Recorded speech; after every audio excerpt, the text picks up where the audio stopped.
Ошол эле суроо берген бир тууганыбыз башка бир суроо бериптир. Шарият боюнча китептерди уурдаса болобу? Шарият боюнча китептерди уурдаса болобу? Уурдаса болбойт. Бул ошол биздин шарият эмес, бул жанакы СССР убагында, Эсил кайрын СССР убагында, орустардын убагында ушундай бир түшүнүк болуп кеткен. Китеп уурдаса бул илимге болгон кызыгуусу экен деп.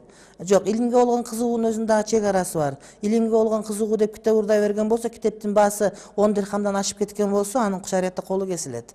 Бул китеп мүлк. Эгерде китеп көп болсо, китептен зекет берет. Эгерде бул китеп өзү окубай турган китеп болсо, бирок бир аалым болуп өзүнүн адистигине тиешелүү китептер болсо, анда бул убакта зекет бербейт. Китеп турдаган шарият боюнча туура эмес деп табылат.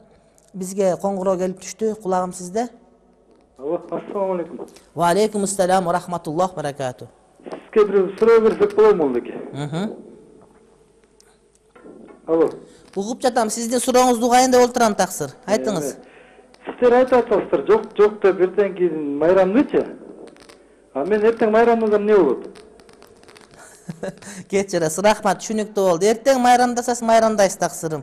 Эртең майрамдасаңыз майрамдайсыз, курсагыңыз тоет, сүйүнөсүз, башка бирөөнү сүйүнтөсүз. Анан сизди көрүп башка бирөө майрамдайт. Балким сиз жакшы майрамдашыңыз мүмкүн, а бирок сизден башка бирөө акмакчылык кылышы мүмкүн. Башка бирөөнүн абийирине тийиши мүмкүн. Андан сырткары майрам деп отуруп болупту, эртең майрамдадыңыз. А бүрсү күнү башка бир майрам чыкса, мисалы үчүн ыйлашкандардын майрамы. Андан бир күн дагы бир майрам чыкса, мисалы үчүн бутун тазалагандардын майрамы, же бир башка бир операторлордун майрамы деген майрам чыккан болсо, анан белгилеп жүрө берсеңиз, деги качан иштейсиз? Деги качан бир бала чаканы багасыз? Бул эмне деген жакшылык болуп кетти таксырым. Андан сырткары, эгерде сиз мусулман болгон болсоңуз, албетте мусулмансыз, бизге ассаламу алейкум деп учураштыңыз.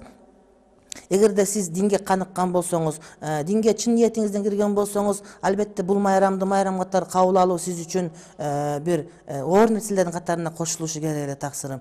Биз бул сөздү айткандан кийин бирөө майрамдап аткан болсо, барып анын колу бутунан байлап үйгө отургузуп коебуз, же болбосо тыйып коебуз деген эмес. Балким сиздерге Аллахтын динин, туура динди, туура сөздү жеткирип коелу деген гана максат. Ад-дину насиха дейт пайгамбар. Дин бул насихаттардан турат. Сизди жакшы болсун, жаман болбосун, эки дүйнө бактылуу болсун, эч убакта бир жаман нерселерге күбө болбосун деген гана тарис таксырып. Аллах Таала сизди дагы, бизди дагы эч убакта акыйкаттан ажыратпасын. Аллах Таала баарыбызга бактылуулуктун эшигин ачкан болсун. Аллах Таала туура айтылган сөздү, туура ниетте айтылган сөздү туура түшүнгөндү баарыбызга насип кылган болсун таксырым.